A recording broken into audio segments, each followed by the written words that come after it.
With the NFL draft approaching, the Bears face a critical decision at number 10.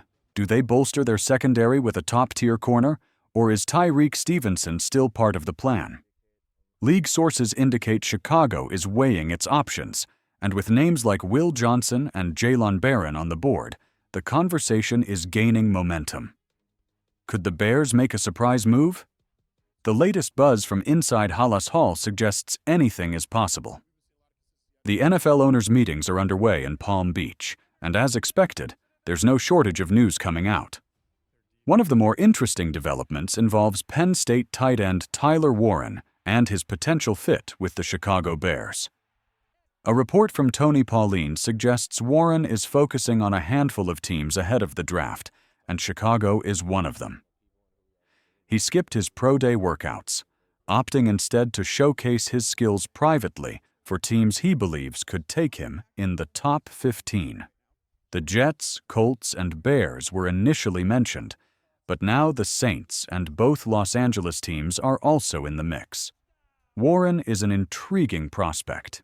He did a little bit of everything for Penn State: blocking, route running, even taking direct snaps in short yardage situations.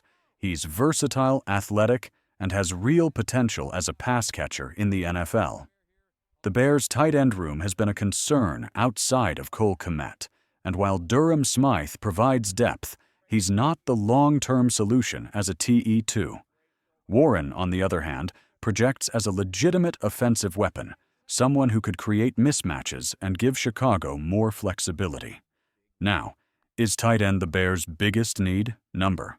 But that doesn't mean they should ignore it. Adding Warren would not only strengthen the position, but it would also provide some insurance if they ever need to pivot from Kmet down the road. Some might argue it's a reach at number 10, but if Warren is the best player available, it's a move that makes sense. So, how would Bears fans feel about drafting Tyler Warren in the first round?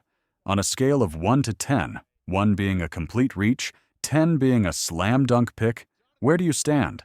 Personally, I'd give it a 7 or 8.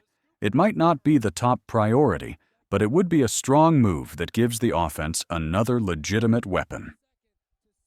If you land a top 10 player with the 10th pick, it's hard to be upset about it. In many scenarios, that's actually the ideal outcome. Now, let's shift to what Bears head coach Ben Johnson thinks about Tyler Warren. This was an interesting one. Credit to Adam Hoge for getting the interview at the owners' meetings, but even more so for getting Johnson to be this candid about a draft prospect. Most coaches play it close to the vest a month before the draft, but Johnson was surprisingly open when discussing Warren.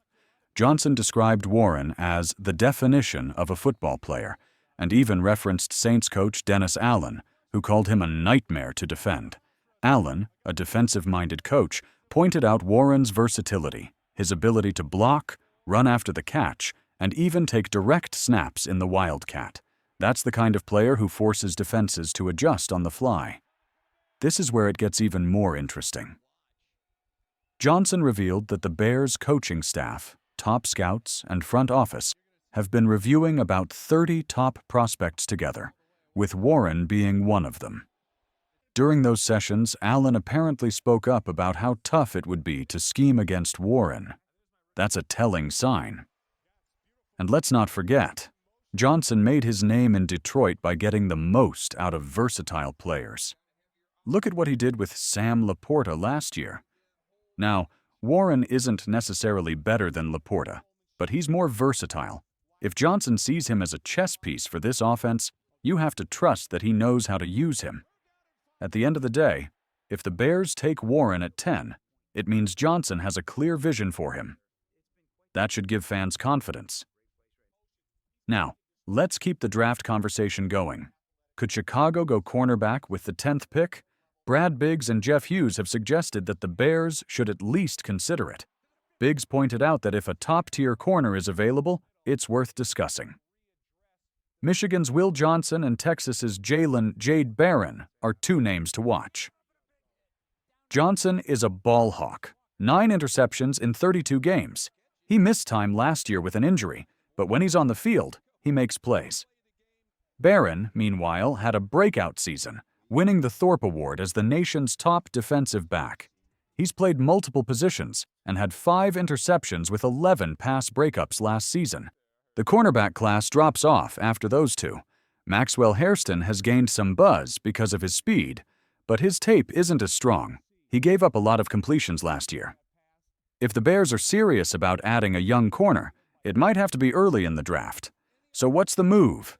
Stick with offense and take Warren? Shore up the secondary with a top-tier corner? Either way, the Bears have options. When it comes to these two corners, it's really about what you're looking for. If you want a true outside corner who can play press man and thrive in zone, Will Johnson is your guy. Outside of Travis Hunter, he's the best pure outside corner in this draft.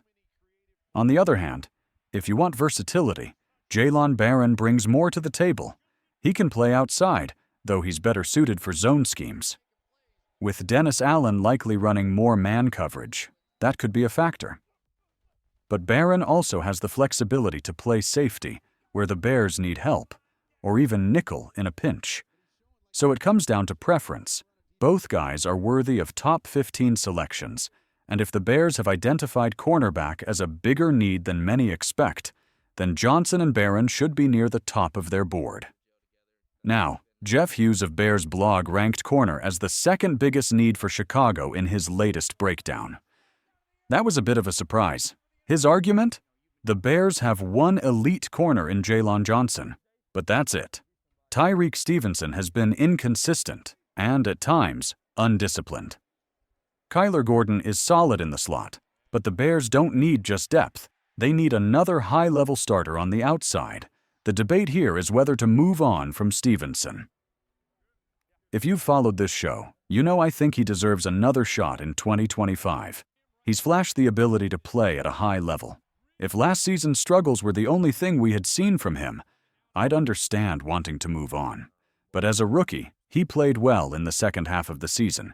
And even last year, despite the mistakes, he made plays, 6 interceptions and 28 pass breakups. Sure, he gets targeted a lot because teams avoid Jalen Johnson, but he has a knack for getting his hands on the ball. He reminds me of a young Marcus Peters. You're going to live with some mistakes, but he'll also make game-changing plays. The question is consistency, and more importantly, maturity. This is year 3. It's time to grow up.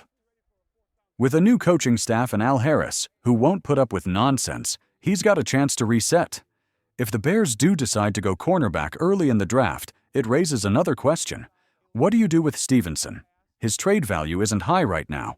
Around the league, he's known more for his antics, like that moment in Washington where he was jawing with fans, than his play. What are you getting for him? A late-round pick? That's not worth it. I'd rather see if the new staff can get the best out of him. And let's not forget, Terrell Smith has shown some promise when he's been on the field. He's another player worth evaluating before committing a top 10 pick to a corner. Now, if the Bears do draft Will Johnson or Jalen Barron at 10, I wouldn't hate the pick. It's a reasonable range for both. But when you balance best player available with positional need, cornerback still feels lower on the priority list. That's why I'd rather see the Bears go in a different direction. Still, it's notable that both Brad Biggs and Jeff Hughes have brought up corner as a real possibility, and with the draft approaching, rumors will keep flying. We'll be on top of it, so stay locked in.